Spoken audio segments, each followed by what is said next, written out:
continua ainda falando dessa discussão importante, desse acordo entre União Europeia e Mercosul, agora com o professor Pedro Costa Júnior, que gentilmente aceitou nosso convite de estar aqui no Entre Nós de hoje. Ele é professor de Relações Internacionais, cientista político e pesquisador da USP. Professor, queria começar perguntando para o senhor sobre as declarações que foram feitas depois dessa sinalização importante, né? A presidente da Comissão Europeia, Ursula von der Leyen, falando que é um ganha-ganha, sai satisfeita, o governo brasileiro também, na figura do presidente Lula. Nessa história toda, só a França parece dizer que não ficou muito contente. Como é que o Brasil e o bloco europeu saem depois dessa sinalização? Boa tarde. Boa tarde, Renan. Boa tarde, Adriana. Uma satisfação sempre estar aqui na Band News FM com essa audiência qualificada. Veja bem, além da França, né, que você toca aí já no ponto nevrálgico da questão, que sai insatisfeito, o próprio presidente Macron, havia há uma semana atrás que o acordo não passaria. E isso se deve, sobretudo, à pressão dos agricultores franceses, dos pequenos proprietários, médios proprietários rurais na França, que tem, embora seja um número reduzido, percentualmente falando, mas eles têm um poder de mobilização e de organização muito grande na França. E como nós vimos aí, né, um dos beneficiários desse acordo vai ser exatamente o agro brasileiro. Então, o agro brasileiro ganha e num jogo, digamos, mais de soma zero, né, ao contrário do que disse a Ursula von der Leyen, num jogo mais de soma zero, para um ganhar, né, o outro necessariamente perde. Ou, quer dizer, a fatia do agro brasileiro e latino-americano, ou sul-americano, do Mercosul, ficar maior, a dos agricultores europeus e franceses especificamente, vai ficar menor.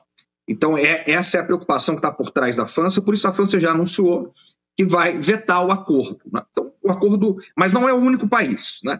Além da França, a Itália de Giorgia Meloni, vamos lembrar que a Giorgia Meloni ela é eleita num contexto pós-pandemia, com imigração muito forte na Europa, e a crise europeia, que se arrasta desde 2008 e 2009, mesmo antes a Europa não vinha crescendo, mas ela digamos, está num círculo ali da chamada ultradireita italiana. Então, ela também é contra o acordo e ela já disse também que a Itália não vai entrar no acordo, né? Mais do que vetar, eles não têm poder de veto, mas eles não vão entrar. A mesma coisa já disse a Polônia.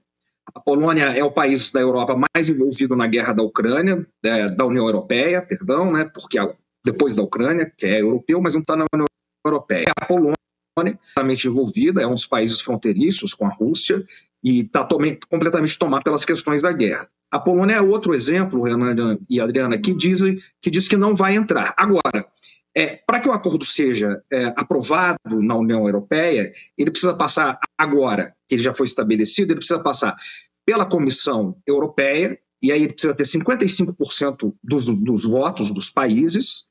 Então, se tiver 55%, ele passa para uma segunda fase, que é de aprovação no Parlamento Europeu. Uma vez que ele seja aprovado no Parlamento Europeu, aí ele passa a ter validade e aí depois ele não vai ser implantado do dia para a noite, né? São meses e meses ainda de implantação, ele precisa ser traduzido em todas as línguas europeias, né? Cláusula por cláusula, como dizia a Adriana aí, ponto por ponto, isso vai levar um certo tempo ainda, talvez até o século que vem, né? Já que ele começou no século passado a ser negociado, ele entra em vigor. Quem sabe nossos netos ou bisnetos vejam, não, brincadeira.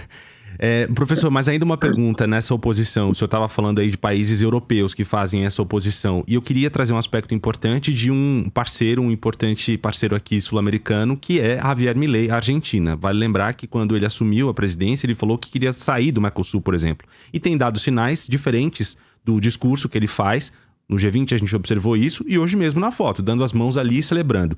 Será que a gente pode apostar numa mudança de perfil de Javier Milei, sobretudo quando Donald Trump assumir no ano que vem? Há um risco, no seu entendimento?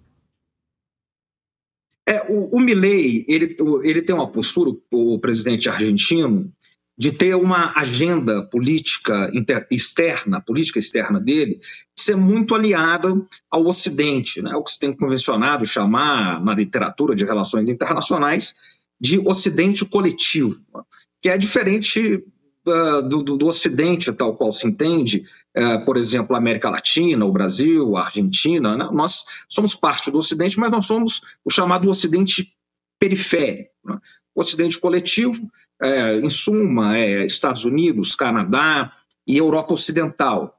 E, o Japão também entra, Coreia do Sul e Nova Zelândia seria essencialmente, né, os integrantes do Ocidente coletivo. Então ele tem uma agenda muito voltada, que é o que se dizia na Guerra Fria, o mundo livre. Né? Esse era o mundo livre na Guerra Fria, tinha o segundo mundo, né, o que era o mundo socialista, o terceiro mundo, que era o mundo subdesenvolvido, e o Javier Milei ele tem essa orientação.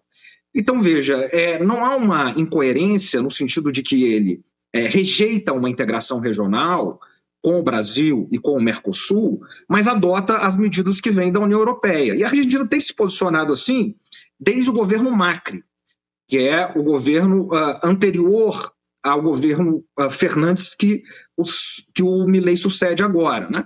Então, para a gente recapitular aqui, vale a pena lembrar que esse acordo que está sendo celebrado agora, ele já tinha saído do papel e ele já tinha sido ratificado, né, pelo presidente à época Macri, na Argentina, na gestão dele com o Bolsonaro. Porque eles também têm essa visão muito alinhada a esse eixo, digamos, do ocidental, nesse Ocidente coletivo, percebe? Que é um eixo mais atlanticista, né? Mas ele não acabou não indo para frente porque os europeus, enfim, todas essas batalhas internas que nós estamos falando aí, eles não queriam também assinar na época que o Bolsonaro era presidente. Por causa das questões climáticas e tudo que o presidente, na época, Bolsonaro, representava em termos também de discurso, enfim. O presidente Lula, enfim, ele é considerado, basta abrir os jornais europeus, né, e ler todo dia, ele é uma espécie de líder global, visto do ponto de vista da Europa. Então, para eles, interessa assinar agora, né, de modo geral, para eles, como mostra a Ursula von der Leyen aí, que é a chefe da Comissão Europeia e que, digamos, lidera a União Europeia já há algum tempo, né? E que mostra muito bem isso. Então, essa mudança ela foi interessante para que o acordo saísse agora. Né? E aí tem um segundo ponto que nós precisamos destacar, é que esse acordo ele foi negociado no começo, né, lá no século passado, em 1999, há 24 anos, vai fazer 25 anos já atrás, na verdade, vai fazer mais de 25 anos, ou seja, meio século atrás, e nós vivíamos outro mundo. O mundo mudou, né? O mundo é um moinho, como diria o Cartola, tá certo? O mundo mudou de lá para cá, é um outro mundo que nós estamos vivendo. Em 99 a gente vivia a chamada euforia globalitária, né? Era a certeza de que a globalização ela traria benefícios mútuos com a abertura dos mercados. Isso acabou, esse mundo não existe mais, é o mundo da volta da geopolítica das nações, de corridas armamentistas, de deglobalização, desglobalização, de proteção de mercados. Né? E o que é decisivo nesse momento? Né? Além das mudanças nos governos, como nós dissemos aqui, de cada país, como por exemplo, sai Bolsonaro e entra o presidente Lula, nós temos dois fatores principais, que é, de um lado, a China, que em 99 não é a sombra do que é a China hoje. A China hoje é a segunda maior economia do mundo, a maior em termos de paridade de poder de compra, e ela está tomando o mercado europeu. Hoje mesmo, se você pegar aí, tem greves em todo o mercado automobilístico europeu, na Ford, na Fiat, enfim, estão todos parados, porque os carros chineses, os produtos chineses invadiram. Então eles olham para esse acordo agora como uma proteção da China. E por outro lado, tem a volta de Trump. Trump teve uma relação muito difícil com a União Europeia, que é o seu parceiro tradicional no mundo, enfim, desde a Segunda Guerra Mundial, desde sempre, na verdade, desde a fundação do sistema internacional. E Trump teve uma relação muito difícil, né? Então, esses dois momentos aceleram a assinatura do acordo. Desculpe interrompê-lo, mas só para pegar justamente esse ponto que o senhor fala de Donald Trump, eu queria citar aqui duas frases que hoje a chefe da Comissão Europeia, a Ursula von der Leyen, citou no momento do anúncio de celebrar esse acordo. Ela disse o seguinte: a cooperação é o caminho para prosperar.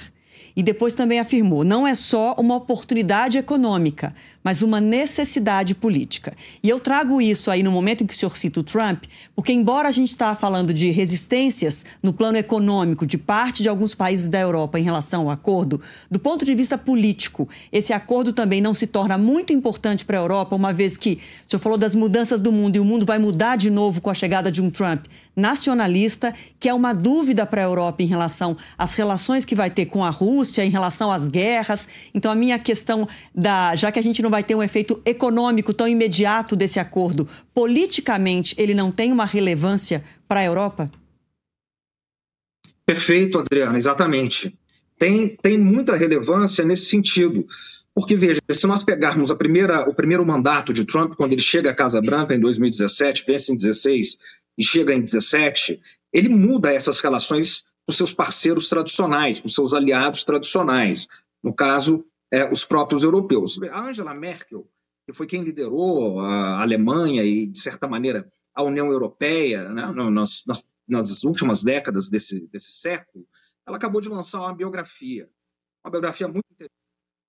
E ela fala muito, né, das relações da Alemanha e da própria União Europeia com o presidente Trump na época, e que vai voltar agora. E diz que foi o momento mais difícil que se tem notícia das relações entre Estados Unidos e União Europeia, entre os Estados Unidos e a Alemanha, entre os Estados Unidos e a União Europeia. Porque a política externa de Trump é uma política, digamos, no mínimo isolacionista, né? Quer dizer, é de voltar para casa.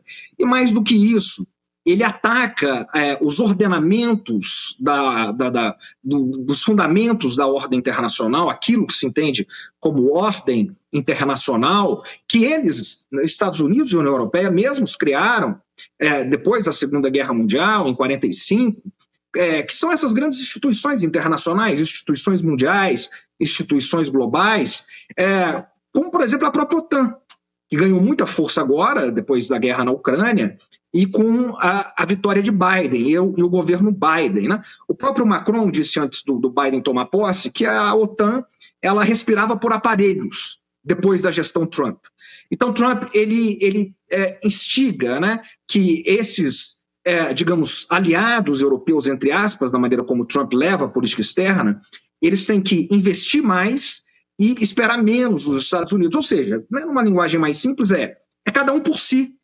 Então, veja, eles estão, mais uma vez, jogados, né? E aí entra a questão da guerra na Ucrânia, como você bem disse, que é uma das promessas de Trump, uma das principais, se não a principal promessa de política externa dele, é encerrar a participação dos Estados Unidos nessa guerra. E aí quem teria que lutar essa guerra, se ela continua, é a União Europeia, que não tem a sombra do poder militar dos Estados Unidos, porque a guerra é entre a OTAN e a Rússia na Ucrânia.